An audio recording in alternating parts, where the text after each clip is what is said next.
In the unforgiving wilderness of the Arizona Territory in 1887, where the desert wind carries both whispers of ancient spirits and the harsh reality of survival, some stories are written in blood, tears, and the unexpected kindness of strangers.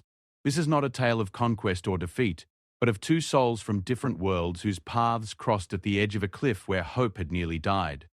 It's a story that challenges everything you think you know about the Wild West, where a cowboy's greatest act of courage wasn't drawing his gun, but opening his heart to save a life that society had already written off as lost. What happens when the person you're supposed to fear becomes the only one who can save you?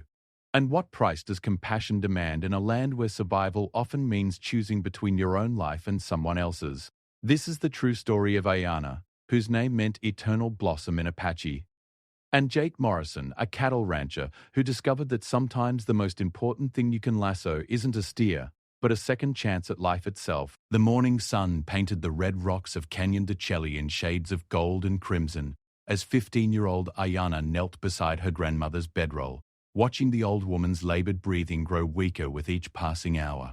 The Apache camp buzzed with quiet activity as women prepared the morning meal and men checked their weapons, but Ayana's world had shrunk to the space around her grandmother's dying form. "Little Blossom," her grandmother whispered in Apache, her weathered hand reaching for Ayana's face. "The spirits call to me, but you must not follow. Your path leads elsewhere."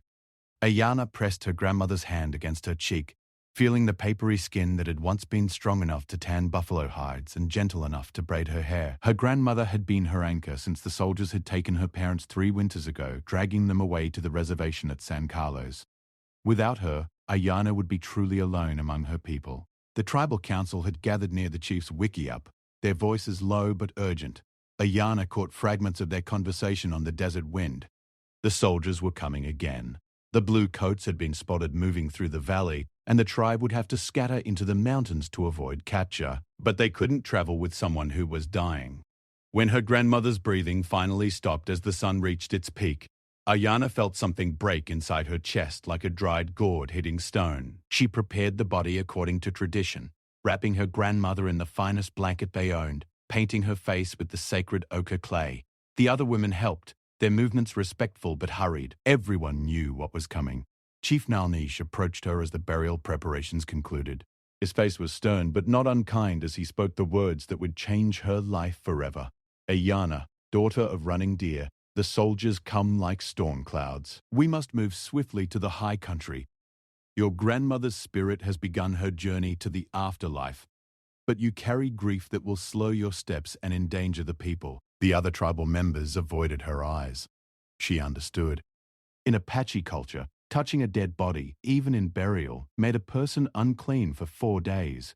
But more than that, her visible grief made her a liability. The Apache way was survival of the group above all else.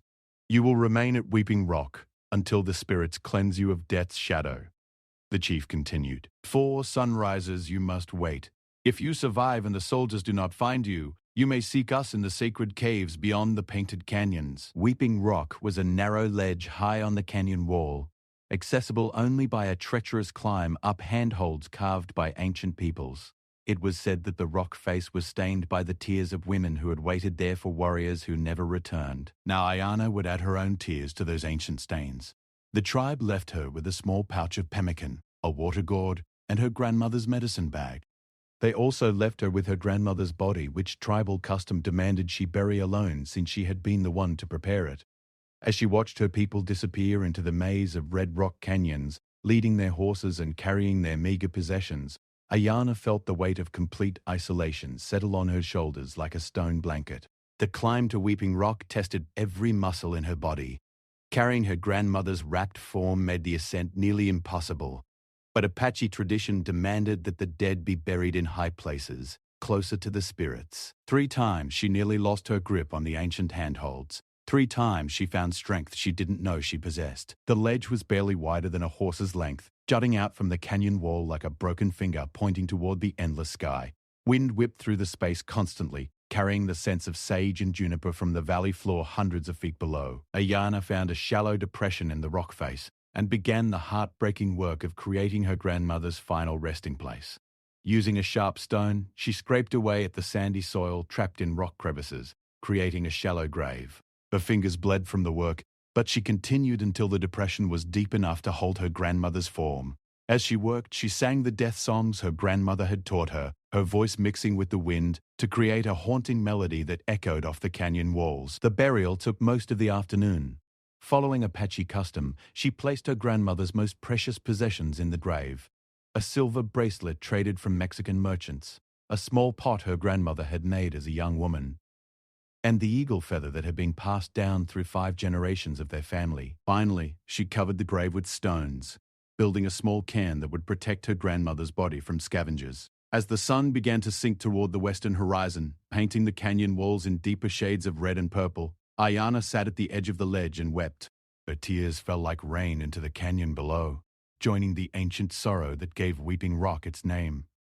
The wind dried the salt tracks on her cheeks almost as quickly as they formed, but the tears kept coming. The first night was the hardest. The desert cold seeped into her bones despite the blanket her people had left her. She huddled against the rock wall, listening to the sounds that echoed up from the canyon floor, the distant howl of coyotes, the hoot of great horned owls, and occasionally the sound that made her heart race with fear, the clip-clop of shod horses carrying blue-coated soldiers through the valley. 3 times during that first night, she heard horses pass below her position. Each time she pressed herself flatter against the rock wall, afraid that even her shadow might betray her presence to the soldiers hunting her people. The Apache were masters of hiding, but Ayana was young and scared, and fear has a way of making even the most careful person careless. By the second day, her water was running low, and her small supply of pemmican was nearly gone. She tried to catch rainwater in her cupped hands when a brief shower passed through the canyon, but the amount was barely enough to wet her lips. The constant wind dehydrated her faster than she had expected, and the stress of grief and fear made her body demand more water than she could provide. It was on the afternoon of the second day that she saw him for the first time. Jake Morrison had been tracking a small group of stolen cattle through the canyon when he spotted something unusual on the high ledge. At first he thought it might be a bird or a piece of cloth caught by the wind, but as he studied the spot through his spyglass, he realized it was a person, a young Apache woman, sitting alone on what looked like an impossible perch hundreds of feet above the valley floor. Jake was a practical man, 28 years old, and weathered by 10 years of ranching in Arizona Territory. He had served briefly with the territorial militia and had seen enough of the Apache wars to know that most of his neighbors considered any Apache a threat to be eliminated. But something about the lone figure on the cliff troubled him. She didn't look like a scout or a warrior. She looked like someone who was suffering. He made camp in a grove of cottonwoods near the base of the canyon wall and spent the evening studying the cliff face through his spyglass. The woman didn't move much, and when she did, her movements seemed weak and unsteady. By the light of his small fire, Jake could see that she was truly trapped on that ledge. There was no visible path down, and even if there was, she appeared to be too weak to attempt the descent. Jake Morrison had not become a successful rancher by being soft-hearted, but he also hadn't survived 10 years in Apache country by being needlessly cruel. The woman on the cliff was no threat to anyone in her current condition. She was dying slowly of thirst and exposure, and something about that didn't sit right with him. The third day brought no relief for Ayana. Her water was completely gone now, and she had eaten the last of her pemmican at sunrise. Her lips were cracked and bleeding, and her tongue felt like leather in her mouth. She spent most of the day lying in whatever shade the rock overhang provided, conserving her strength and waiting for either rescue or death. It was during the heat of the afternoon when she heard something that made her heart stop. The sound of iron striking rock, echoing up from directly below her position. Someone was climbing the canyon wall. Ayana crawled to the edge of the ledge and looked down, expecting to see blue uniforms and the glint of army rifles. Instead, she saw a lone cowboy, his weather-beaten hat pushed back on his head as he carefully worked his way up the ancient handholds. He moved with the confidence of someone who had spent his life in dangerous places, but also with a cautiousness that spoke of respect for the height and the treacherous rock face. Fear and hope warred in her chest as she watched him climb. Was this a trap? Had the soldiers sent this cowboy to capture her? Or was he something else entirely? Someone whose intentions she couldn't begin to guess. As Jake Morrison pulled himself onto the ledge beside her, breathing hard from the difficult climb, Ayana pressed herself against the far wall of the narrow space. She was too weak to run and too proud to beg. So she simply waited to see what this strange cowboy would do with her life. Jake removed his hat and nodded to her respectfully, the way he might greet any neighbor. When he spoke, his voice was gentle but carried the authority of a man accustomed to being obeyed. "Miss, I don't speak Apache, and I'm guessing you don't speak much English, but I can see you're in a bad way up here. I've got water and food down below, and I think we need to get you off this rock before you die on it." Ayana stared at him, trying to understand both his words and his intentions. In her fevered, dehydrated state, he seemed almost like a spirit himself, this tall cowboy with kind eyes who had climbed up from the world below to find her in her place of exile and grief. Jake slowly reached into his vest pocket and pulled out a small flask. He uncapped it and offered it to her, making drinking motions with his hands. The smell of clean water hit her nostrils, and despite every instinct that told her not to trust this white stranger, her body's desperate need overcame her caution. She drank slowly, her eyes never leaving his face, searching for signs of deception or cruelty. But Jake Morrison's weathered features showed only concern and a kind of patient determination that reminded her, strangely, of her grandmother's face when she was tending to someone who was hurt. As the water brought some life back to her parched throat, Ayana found herself faced with the most important decision of her young life. She could refuse this cowboy's help and likely die on the sacred ledge where her grandmother was buried, or she could trust a member of the very people who had destroyed her family and taken her homeland. In her weakened state, with the sun beginning its descent toward another cold desert night, the choice was becoming clearer with each passing moment. Jake Morrison sat quietly on the narrow ledge, giving her space to make her decision while keeping his movements slow and non-threatening. He had not climbed up here to capture or harm her.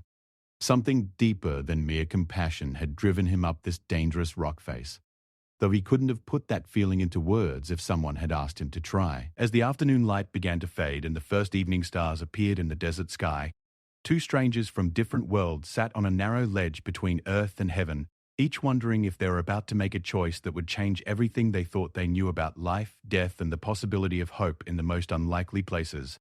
The descent from Weeping Rock in the gathering dusk was the most terrifying experience of Ayana's young life. Jake Morrison had fashioned a crude harness from his lasso rope, securing it around her waist and shoulders with knots that spoke of years spent working with cattle and horses. But knowing that rope could hold 1,000-pound steer didn't make trusting it with her life any easier, as she looked down at the jagged rocks hundreds of feet below. "Easy now," Jake murmured in English as he guided her hands to the first handhold. Though she couldn't understand his words, his tone was reassuring, the same voice he might use with a spooked horse or an injured calf. He had made the climb twice already, once to bring her more water and food, and once to study the route down in full daylight. Now, with only starlight to guide them, they would attempt what seemed impossible. The rope around her waist connected her to Jake above, but she still had to find her own handholds and footholds in the ancient rock. Her legs shook with weakness and fear as she felt for each crevice with her toes, testing whether it would hold her weight. Several times loose rock gave way beneath her feet, sending stones clattering into the darkness below. Each time, Jake's steady voice from above kept her from panicking. Halfway down the cliff face, Ayana's strength gave out completely. Her fingers, raw and bleeding from gripping the rough sandstone, simply could no longer support her weight. She slipped, swinging out from the rock face at the end of Jake's rope, spinning slowly in the darkness with nothing but empty air beneath her feet. "I've got you," Jake called down, though she couldn't understand the words. The rope held, and through careful maneuvering, he was able to swing her back to the cliff face where she could find purchase again. But the incident had cost them precious time and had shown both of them just how close to disaster they were dancing. When her feet finally touched solid ground at the base of the canyon wall, Ayana collapsed immediately. Her legs were too weak to support her, and the relief of survival left her shaking uncontrollably. Jake climbed down the last 50 feet with practiced ease and was beside her within minutes, wrapping a warm blanket around her shoulders and pressing a cup of lukewarm coffee into her hands. His small camp was hidden in a grove of cottonwoods near a seasonal creek that still held pools of water from the recent rains. A small fire burned in a ring of stones, carefully positioned so that its light would not be visible from the main trail through the canyon. Jake Morrison might be helping an Apache girl, but he wasn't foolish enough to advertise his presence to any soldiers or hostile Indians who might be passing through. As Ayana sat by the fire, sipping coffee that tasted better than anything she could remember, she studied her unlikely rescuer. Jake was tall and lean, with the kind of weathered face that came from years of working under the desert sun. His hands were scarred from rope burns and cattle work, and his clothes were practical rather than fancy. But his eyes were what struck her most. They were kind eyes, the sort that seemed to see more than they judged. Jake busied himself preparing a simple meal of beans and hardtack, occasionally glancing at his unexpected guest but giving her space to recover from their harrowing descent. He had acted on instinct in climbing up to rescue her, but now that she was safely on the ground, he found himself wondering what exactly he was supposed to do next. The girl was Apache. That much was obvious from her dress and features. In Arizona Territory in 1887, helping an Apache could get a man branded as a traitor or an Indian sympathizer. It could cost him his ranch, his reputation, and possibly his life if the wrong people found out. But leaving her to die on that cliff would have cost him something else entirely, something he valued more than his neighbor's opinions. As they sat in companionable silence, sharing the simple meal, communication began to develop between them despite the language barrier. Jake pointed to himself and said, "Jake," several times until Ayana understood he was telling her his name. She touched her chest and said, "Ayana," in return, watching as he tried to repeat the unfamiliar syllables. Through gestures and simple drawings in the dirt, Jake learned that she had been left on the cliff as part of some Apache custom following a death in her family. He could see the fresh grief in her eyes and the way she occasionally looked back up at the high ledge where they had left her grandmother's grave. Ayana, in turn, began to understand that this cowboy lived somewhere nearby and worked with cattle, though his motivations for helping her remained a mystery. The night passed peacefully, with Jake maintaining the fire and keeping watch while Ayana slept deeply for the first time in days. He had given her his bedroll and wrapped himself in a spare blanket, sitting with his back against a cottonwood and his rifle across his knees. The Apache Wars had taught him that kindness didn't mean carelessness, and he wasn't about to let either of them be caught off guard. When Ayana woke the next morning, she found Jake preparing breakfast and coffee with the practiced efficiency of a man who had spent years camping on the trail. The smell of bacon frying in the pan made her stomach growl audibly, reminding her that she had been living on little more than hope and stubbornness for the past 3 days. As they ate, Jake made a decision that surprised even himself. Using gestures and broken phrases in both English and the few Apache words he had picked up over the years, he managed to communicate his proposal. She could come with him to his ranch, at least until she was strong enough to find her people or decide what she wanted to do next. The ranch was a day's ride through the canyon country, hidden in a valley that most travelers never found. Jake had built it up over 8 years of back-breaking work, starting with nothing but a government land grant and a stubborn refusal to give up when everything went wrong. It wasn't much to look at yet, just a sturdy adobe house, a barn, some corrals, and enough grazing land to support a small herd of cattle. But it was his, and more importantly, it was safe. The ride to the ranch tested Ayana's endurance almost as much as the cliff descent had. Jake had fashioned a crude side saddle on his spare horse, but she was still weak from her ordeal and unaccustomed to riding for long distances. Several times they had to stop so she could rest and drink water, and Jake began to worry that he had made a mistake in moving her so soon. But as they climbed out of the canyon country and into the rolling hills where his ranch was located, Ayana seemed to gain strength from the change in scenery. The high desert here was different from the Red Rock canyons, greener and more welcoming, with stands of pine and oak that reminded her of the mountain camps where her people had lived before the soldiers came. Jake's ranch house was built in the old Spanish style, with thick adobe walls that stayed cool in summer and warm in winter. A wide veranda wrapped around 3 sides of the building, providing shade and a place to sit in the evening. The whole property had a peaceful, settled feeling that spoke of someone who had put down roots and intended to stay. But as they approached the house, Ayana could see that Jake lived alone. There were no signs of a wife or family, just the quiet efficiency of a solitary man who had learned to take care of himself. This both relieved and worried her. It meant she wouldn't have to deal with a white woman's fear or hostility, but it also meant she would be completely dependent on the kindness of a stranger whose motivations she still didn't fully understand. Jake helped her down from the horse and led her into the house, his manner respectful but slightly awkward. He had lived alone for so long that he had almost forgotten how to be a host, especially to someone whose needs he could only guess at. The main room was spartanly furnished but clean, with a large stone fireplace, a simple wooden table, and shelves lined with books and practical necessities. He showed her to a small room that had probably been intended as a guest bedroom. but had been used mainly for storage. Working quickly, he cleared out the boxes and spare equipment, brought in a proper bed frame, and hung blankets over the single window to give her privacy. It wasn't fancy, but it was clean and safe, which seemed like luxuries beyond measure after her days on the cliff. Over the following weeks, an unusual routine developed between them. Jake went about his normal ranch work, tending to his cattle, repairing fences, and preparing for the coming winter. Ayana slowly recovered her strength, helping where she could with tasks around the house and gradually learning English through their daily interactions. Communication between them improved dramatically as Ayana's English vocabulary expanded, and Jake picked up more Apache words and phrases. They discovered that they shared a love of horses and a practical understanding of the land that transcended cultural differences.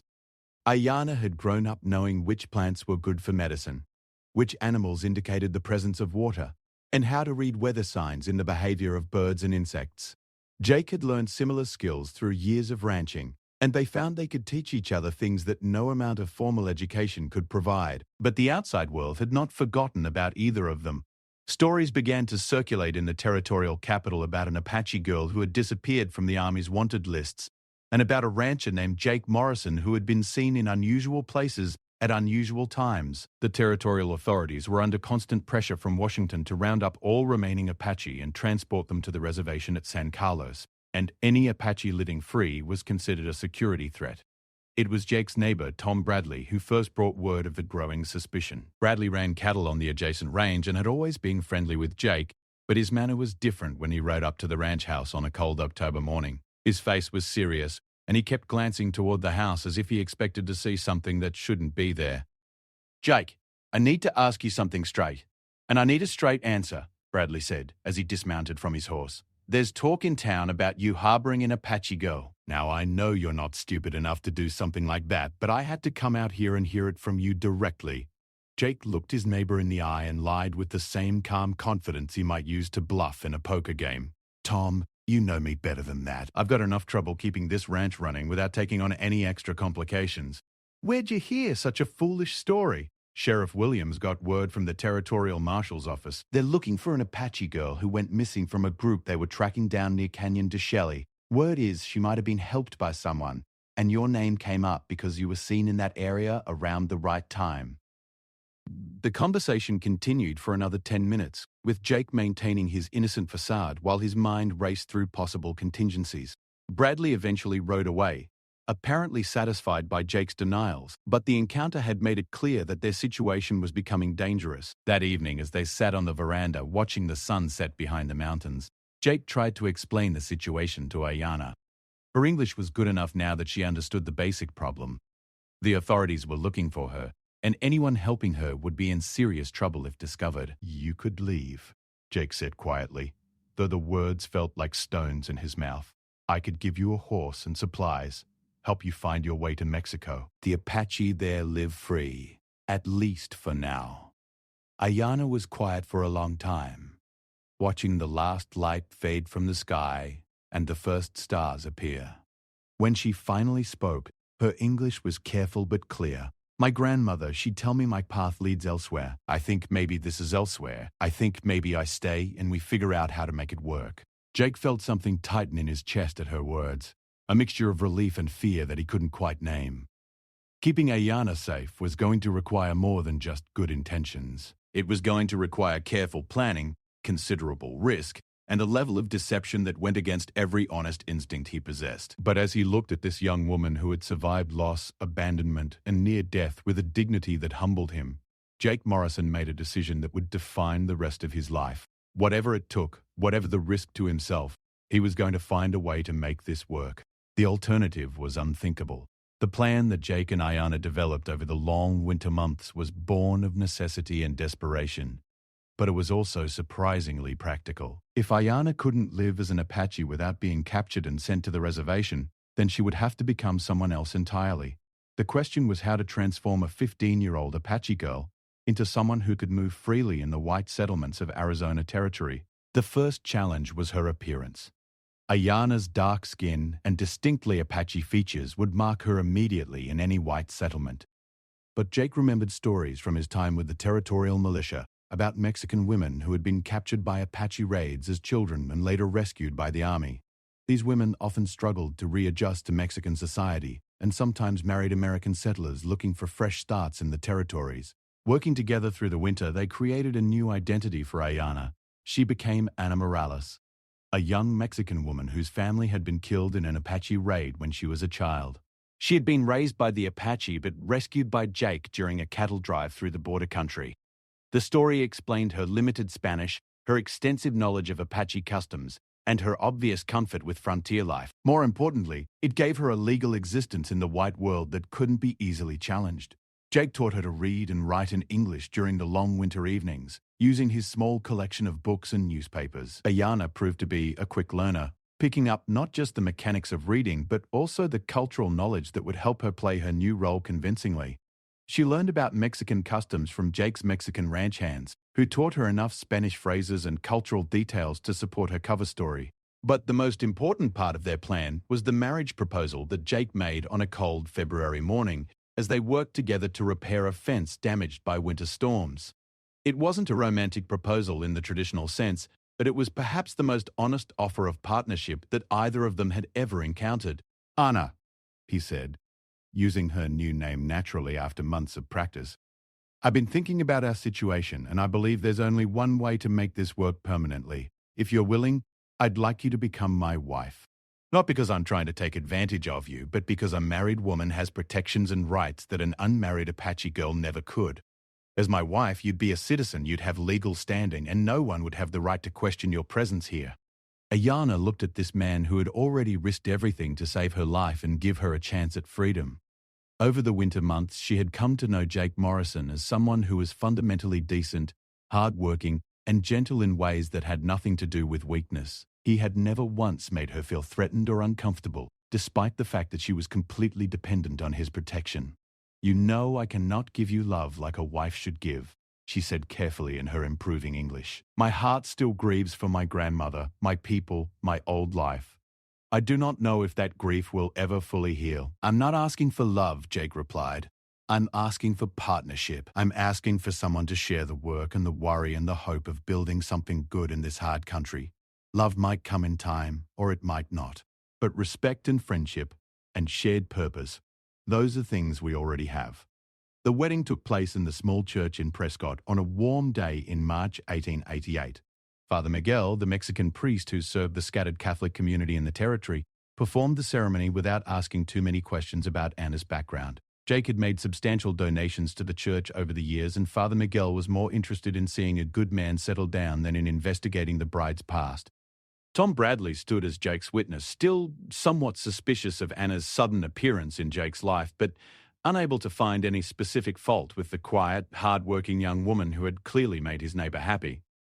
Anna wore a simple blue dress that Jake had bought for her in Prescott, and she carried a small bouquet of desert wildflowers that she had gathered that morning. As they exchanged vows in Spanish and English, both Jake and Anna knew they were committing to something far more complex than a traditional marriage. They were becoming partners in a deception that would have to last for the rest of their lives. But they were also making a genuine promise to care for each other, to share the burdens and benefits of the life they were creating together. The ranch prospered under their joint management.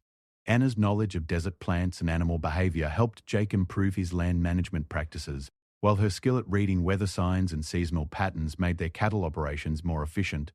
She learned to keep books and manage the business side of the ranch, freeing Jake to focus on the physical work of building and maintaining their operation. More importantly, Anna's presence brought a warmth and sense of purpose to the ranch that Jake had never experienced during his years of solitary living. She transformed the stark functionality of his bachelor household into a genuine home, with a garden that provided fresh vegetables, curtains that softened the harsh desert light, and meals that were more than just fuel for another day's work. The greatest test of their new life came in the spring of 1889, when territorial marshals arrived at the ranch as part of a systematic search for Apache fugitives who had escaped the latest roundups. Marshal Williams was a hard man who took his job seriously, and he had heard persistent rumors about Jake Morrison's suspicious activities in Apache country. Anna was working in the garden when she saw the dust cloud that announced the arrival of riders. She immediately went into the house and began preparing coffee and food, playing the role of the hospitable frontier wife while her heart pounded with fear. Everything they had built together could be destroyed in the next hour if she made a single mistake. or if Jake's performance wasn't convincing enough. Mr. Morrison, Marshal Williams said as he dismounted, "I'm here to investigate reports that you may have had contact with fugitive Apache in the Canyon de Shelly area last year. I need to search your property and question you and your wife." Jake's manner was relaxed and cooperative as he invited the marshals into the house, but Anna could see the tension in the set of his shoulders and the way his hands stayed near his gun belt. "Marshal, you're welcome to search anywhere you want, but you're chasing shadows. The only Apache I've seen in the past year were at a distance, and they were headed away from my cattle as fast as their horses could carry them." The marshals spent 2 hours searching the ranch, looking for any sign that Apache fugitives had been sheltered there. They found nothing, of course, because Jake and Anna had been careful to eliminate any evidence of her original identity. The medicine bag and Apache clothing that had been her only possessions when Jake found her had been buried in a remote corner of the ranch months earlier. When Marshal Williams questioned Anna, she played her role perfectly, speaking accented English and broken Spanish while describing her fictional childhood in a Mexican village that had been destroyed in an Apache raid.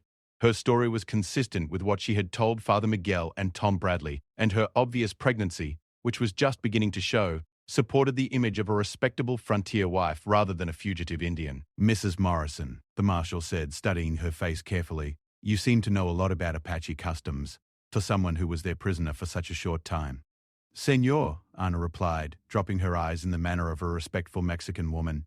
"When you are a child and you are scared, you watch everything. You remember everything. The Apache. They made me learn their ways so I could work for them. I wish I could forget those things, but they stay in my head." The marshal seemed satisfied with her explanation, and after questioning Jake once more about his movements during the previous year, the search party left empty-handed. But the incident had shown both Jake and Anna how precarious their security really was. They would have to be constantly vigilant, constantly acting their parts for the rest of their lives. The baby was born in December of 1889, a healthy boy with Jake's blue eyes and Anna's dark hair.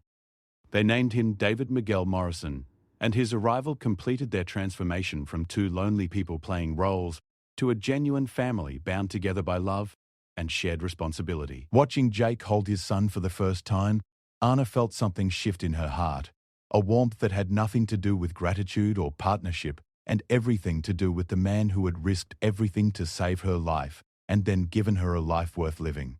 As David grew into a toddler, their family attracted no unwanted attention. Anna Morrison was known throughout the territory as a hard-working frontier wife who managed her household efficiently, contributed to community events, and raised her son with a mixture of practical frontier wisdom and gentle affection. No one questioned her right to be there or suspected that beneath her carefully constructed Mexican identity lay the heart of an Apache woman who had never forgotten her grandmother's teachings or the sacred songs of her people. On quiet evenings when David was sleeping and they sat together on the veranda, watching the sunset paint the mountains in shades of gold and crimson, Anna would sometimes sing the old Apache songs softly under her breath. Jake learned to recognize these moments as times when her original identity called to her, and he would sit quietly beside her, understanding that some parts of her past could never be completely left behind. Their ranch continued to grow and prosper. Jake's reputation as a fair dealer and Anna's skills as a manager brought them success that exceeded even Jake's optimistic expectations. They hired Mexican and Anglo cowboys who respected Anna's quiet authority and never questioned her background. The annual cattle drives became profitable ventures that allowed them to expand their operations and improve their living conditions. But perhaps the most remarkable thing about their life together was how genuine their partnership became. What had started as a marriage of necessity and mutual protection evolved into something deeper and more lasting. They developed the kind of unspoken communication that comes from years of shared work and shared challenges. They learned to read each other's moods, to support each other's weaknesses, to celebrate each other's strengths. When Anna became pregnant with their second child in 1891, Jake was as excited as any expectant father had ever been. He had grown to love this woman who had taught him that courage came in many forms, and that sometimes the greatest strength was shown not in fighting, but in adapting, surviving, and building something beautiful from the pieces of a broken world. Their daughter was born in the spring of 1892, and they named her Elena Rose Morrison.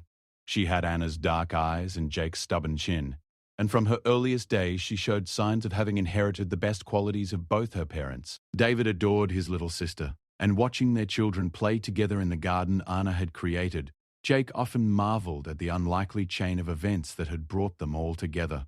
By 1895, the Indian Wars in Arizona Territory were essentially over. The last Apache leaders had been captured or killed, and the surviving members of the tribe had been relocated to reservations in Arizona and New Mexico. Anna occasionally heard news of her people through Mexican traders who passed through the territory, but the Apache who had known her as a child believed she had died on Weeping Rock 8 years earlier. Sometimes, late at night, Anna would wonder what had become of Chief Nalmish and the other members of her band. Had they survived the soldiers' pursuit? Were they living on the reservation, trying to maintain their traditions in an alien environment? She would never know, and that uncertainty was one of the prices she paid for the safety and happiness she had found with Jake and their children. The transformation was complete. Iyana, the Apache girl who had been left to die on a cliff ledge, had become Anna Morrison, respected frontier wife, successful rancher, and loving mother. But in her heart she carried both identities, honoring the memory of her grandmother and her people, while embracing the new life she had built with the cowboy who had risked everything to save a stranger in distress. As she tucked her children into bed on a cool evening in the autumn of 1895, Anna Morrison reflected on the strange path that had led her to this moment. Her grandmother had told her that her path led elsewhere, and she had been right. Elsewhere had turned out to be a place where love could grow from the most unlikely beginnings, where two people from different worlds could create something beautiful together, and where the greatest courage was sometimes shown not in fighting or fleeing, but in choosing to trust, to hope, to build a future that honored both the past and the promise of tomorrow. The cliff where her grandmother was buried still stood in Canyon de Shelley, worn smooth by wind and time but eternal in its silent vigil over the desert below.